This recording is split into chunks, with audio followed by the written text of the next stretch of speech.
Hello everyone, today we will be making a video about Millard Fillmore. I recently finished reading the book on Fillmore by Paul Finkleman, and after reading the book, my already low opinion of Fillmore has somehow become even lower. So let's jump right into it. So Fillmore, for a lot of reasons, sucks, and I mean that. Fillmore started his career in the 1820s, affiliating himself with the Anti-Masonic Party, a fringe third party most prominent in New England that believed that Masons were in control of the government, essentially their version of the Illuminati. Now, the anti-Masons' only goal was to defeat Masonry in America. They wanted Masons to be removed from all elective and appointed offices, and even wanted for membership in the organization to be a crime. The anti-Masons would sizzle out by the mid-1830s, but that is where Millard Fillmore started his career with a fringe third party. Fillmore would serve several terms in Congress, eventually becoming the chair of the House Ways and Means Committee. Fillmore, in terms of politics, by this point had become a Whig, and was, in terms of economics, really a Whig all the way. That he really believed in that party platform. He wanted the internal improvements, and he wanted for the government to invest in them.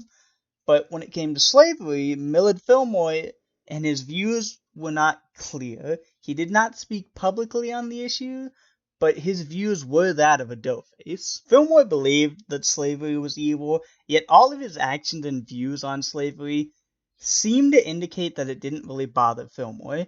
He really had a hatred of abolitionists and would blame them for the problems that were plaguing the nation, believing that they were causing disunion. Now, at this point, abolitionists were a minority in the North, though they were a vocal minority.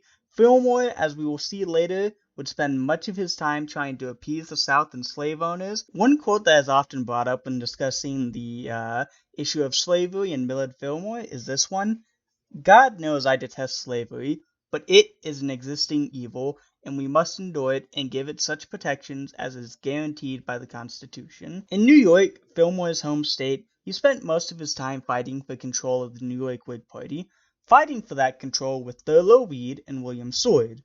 Weed and Seward were both abolitionists, and Seward would serve as the governor of New York.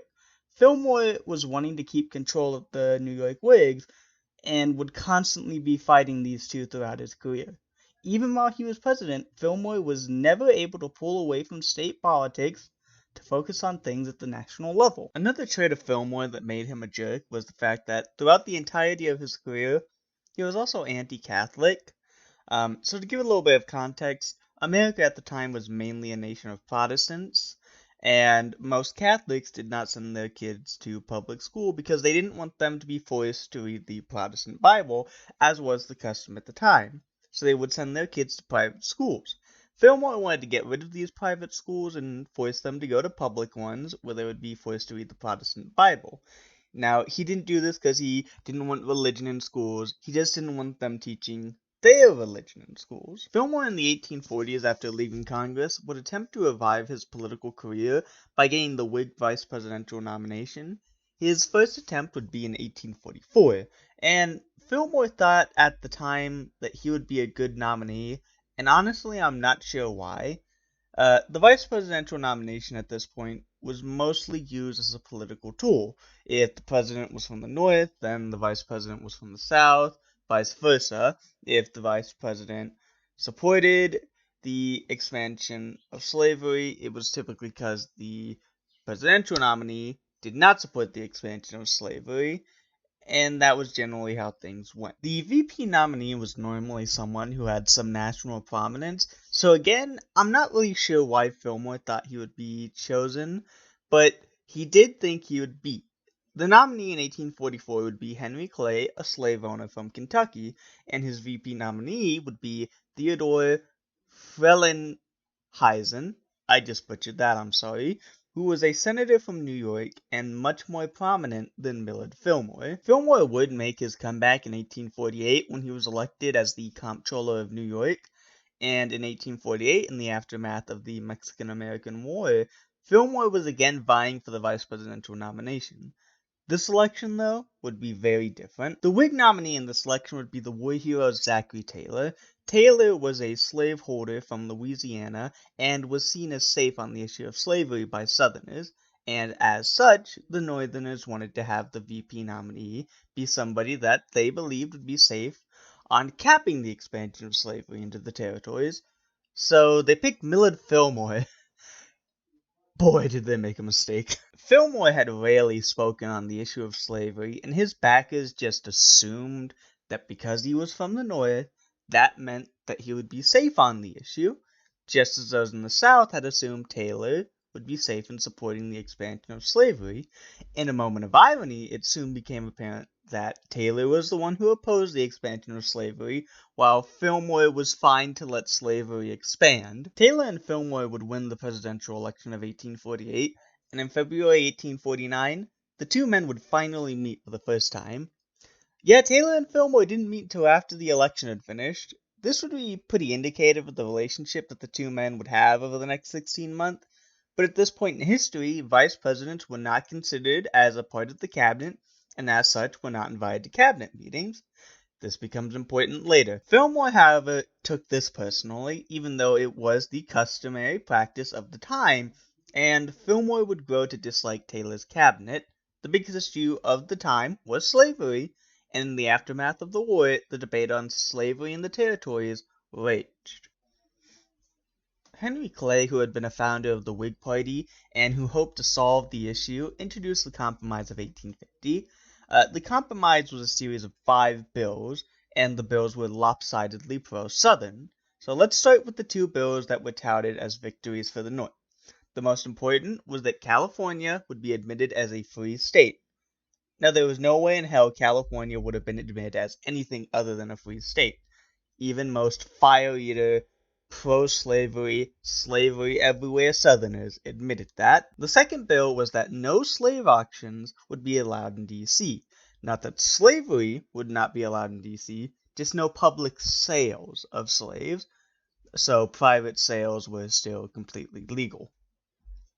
The next bill was one that would set the border of Texas and New Mexico.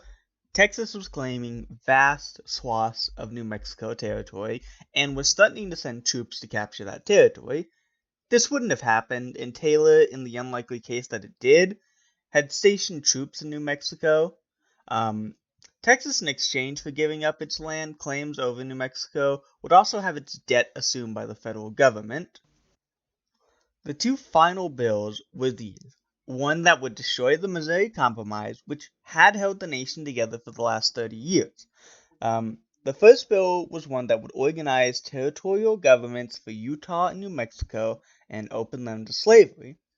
The second and most controversial bill was the new Fugitive Slave Act. Let me explain too how this actually destroyed the Missouri Compromise line, because it can be a little confusing.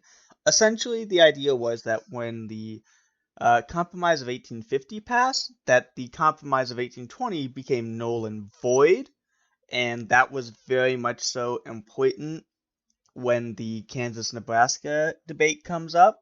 So there's that. For this, the U.S. had been using the Fugitive Slave Law from 1793, and now Southerners did not like this bill because they did not think that it was strong enough.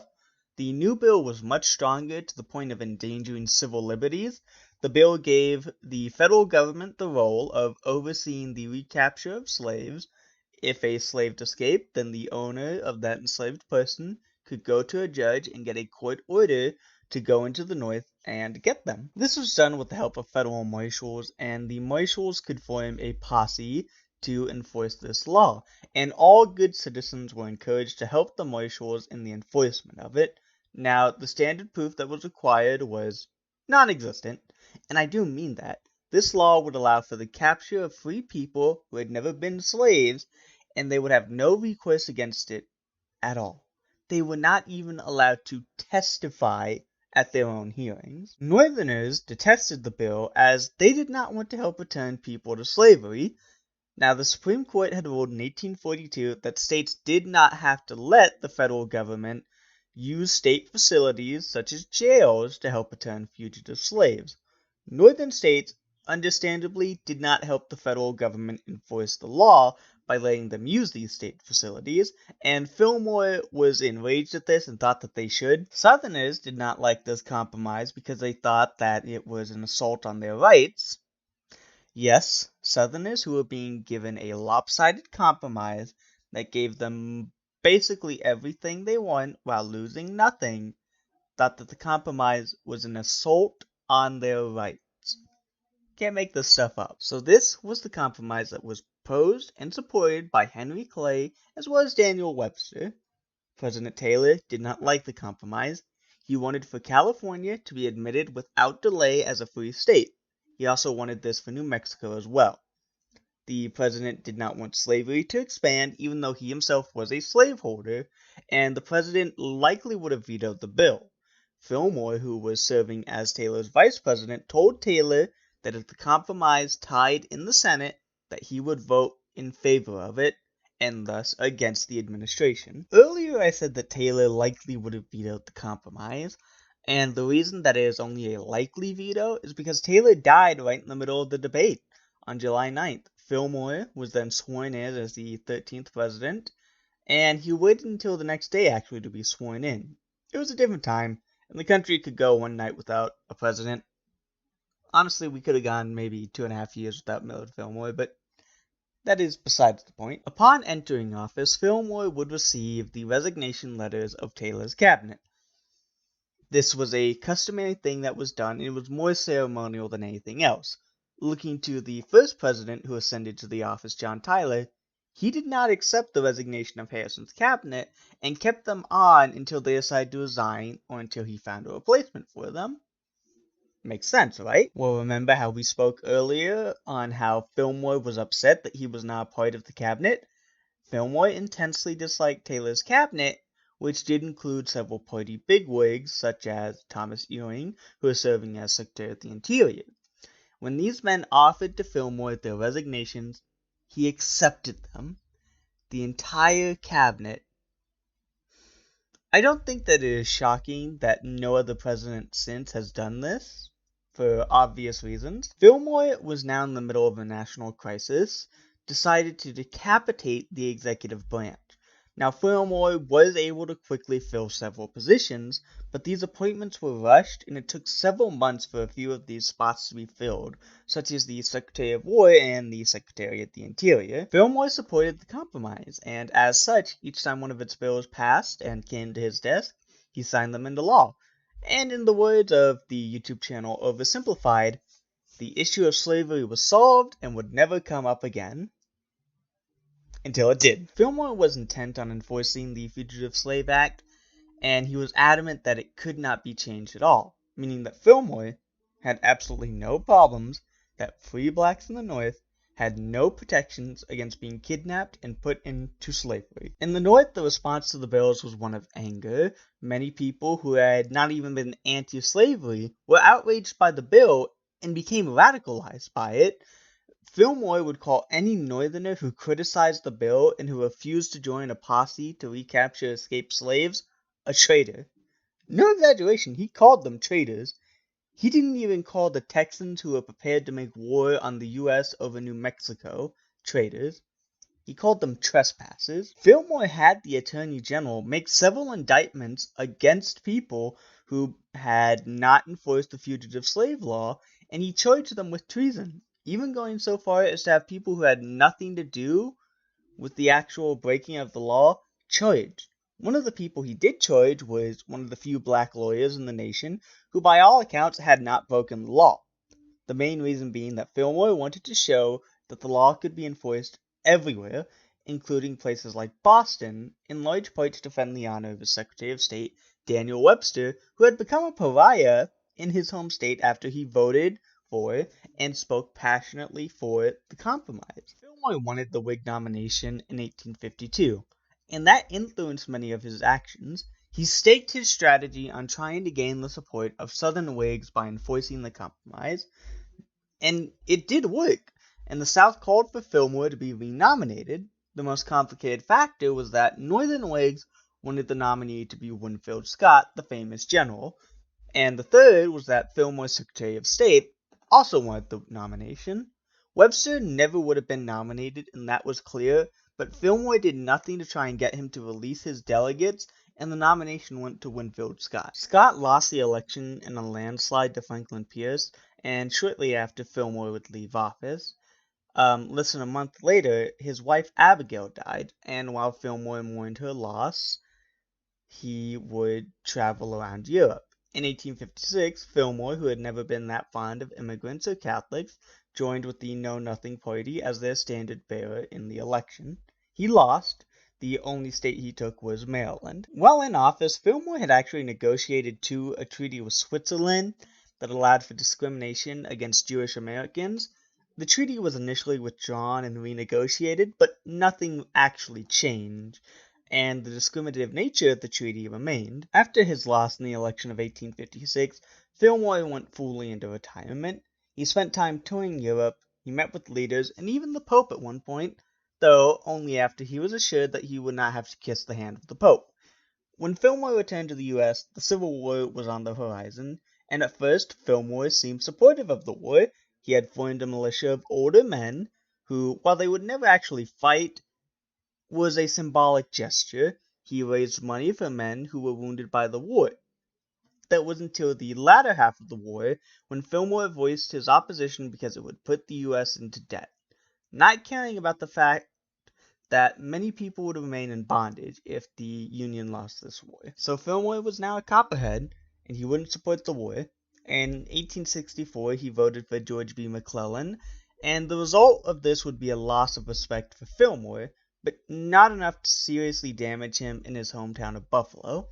In 1874, Fillmore would die at the age of 74, having outlived his three most immediate successors: Pierce, who died in 1869, Buchanan, who died in 1868, and Lincoln, who had been assassinated in 1865. Thus was the legacy of Millard Fillmore, a man who never could rise above the state politics of New York, consistently fell onto the wrong side of the history, from joining the anti-Masons to his support of the compromise measures. He helped lead the nation down the path to civil war, and took no responsibility for causing it, and continued to blame abolitionists for all his problems. It is not hard to see why Fillmore is considered one of the worst presidents of all time. Truly a spot that he earned through his actions.